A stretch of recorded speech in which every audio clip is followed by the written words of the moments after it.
Welcome to my channel. কেমন আছো বন্ধুরা? আশা করি সবাই খুব ভালো আছো, আমিও কিন্তু খুব ভালো আছি। পুজো কিন্তু আসতেই চলেছে, আর পুজোতে তোমাদের শপিং কি হয়ে গেছে না চলছে? আমার কিন্তু সকালবেলাটা কিন্তু চা না খেলে কিন্তু আমার কিন্তু কিছুই ভালো লাগে না। সেই জন্য এখানে দেখো একটা গামলার মধ্যে আমি বসিয়ে দিয়েছি কিছুটা জল, আর এখানে দিয়ে দেবো আমি চিনি। অনেকবার ভেবেছি কিন্তু চিনি ছাড়া চা খাওয়া অভ্যাস করবো, কিন্তু কিছুতেই আমি এই চিনি ছাড়া চাটা খেতে পারছি না। আসলে খাই আমি র চা, তাও যদি বা চিনি ছাড়া খাই সেটা কি বলো টেস্ট লাগে? একেবারেই লাগে না। তো দার্জিলিং থেকে নিয়ে আসা হয়েছিল চা, একটুখানি রয়েছে, আরও কিছুটা অর্ডার দিয়ে নিয়ে আসা হয়েছে। এইটা হচ্ছে একটুখানি দেবো, আমি হালকা লিকার করব। আমার যে তুমি র চা হালকা ফ্লেভার পছন্দ করি, দেখো আমি এইটুখানি দিয়ে দিলাম। আর এটা কিন্তু একটু জোরে ফ্লেমটা দিয়ে তারপরে কিন্তু আমি অফ করে দিয়ে ঢাকনা করে দেবো। তারপরে কিছুক্ষণ ভিজবে চাটা, তারপরে কিন্তু আমার চাটা রেডি হয়ে যাবে। আর এটাই কিন্তু আমার বেশ ভালো লাগে, এই র চাটা খেতে দারুণ লাগে। কিন্তু সকালবেলা না চাটা খেলে না একটা ফ্রেশনেস লাগে। আর এখানে দেখো আমি চা ছেঁকে নিয়ে চলে এসেছি, আর তার সাথে নিয়ে নিয়েছি টোস্ট বিস্কুট, যেটা আমার ভীষণ ভালো লাগে। এক প্যাকেট নিয়ে বসেছি, আমি জানি না কটা বাজবে, আদৌ বাজবে কি না খেতে খেতে।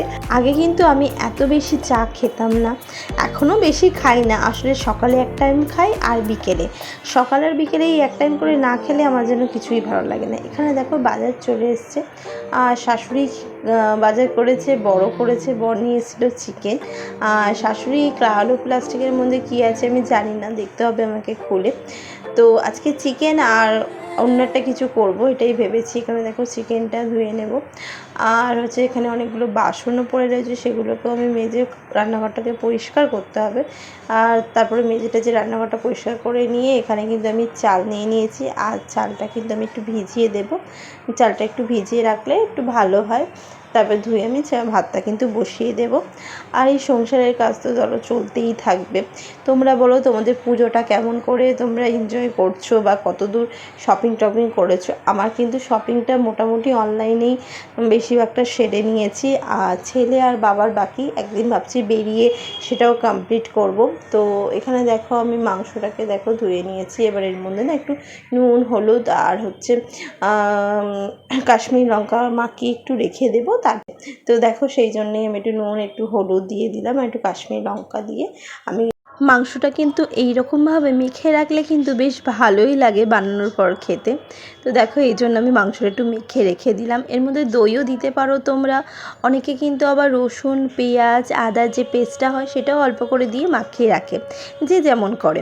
এখানে পমফ্রেট মাছ নিয়ে এসেছে শাশুড়ি, তার সাথে একটু মাছের তেল আর একটু চিংড়ি মাছ নিয়ে এসেছে বড়ো সাইজে, সেটা ভাবছি একটু দই দিয়ে করব, আর মাংস করব। আজকে এই দুটোই করব, কারণ ঘরে একটু টুকিটাকি কাজ আছে, সেগুলোকে করতে গেলে বেশি রান্না করলে আবার সেগুলো হয় না। আর পুজো তো সামনে চলেই এসেছে, তাই জন্য একটুখানি পরিষ্কার পরিচ্ছন্ন করতে হয়। এখানে দেখো আমার মাংস হচ্ছে, আর ওদিকে হচ্ছে তোমার ভাতও হয়ে গেছে প্রায়। আর চিংড়িটা করলেই হয়ে যাবে, চিংড়িটাও বসিয়ে দিলাম, ভাতটা নামিয়ে আর একটা জায়গায়। তো এই দেখো চিংড়িটা করছি। আগে না ভীষণভাবে ছেলেরা চিংড়ি মাছ খেতে পছন্দ করতো, এখন কেন জানি না কি হয়েছে ওর, একদমই চিংড়ি খেতে চায় না।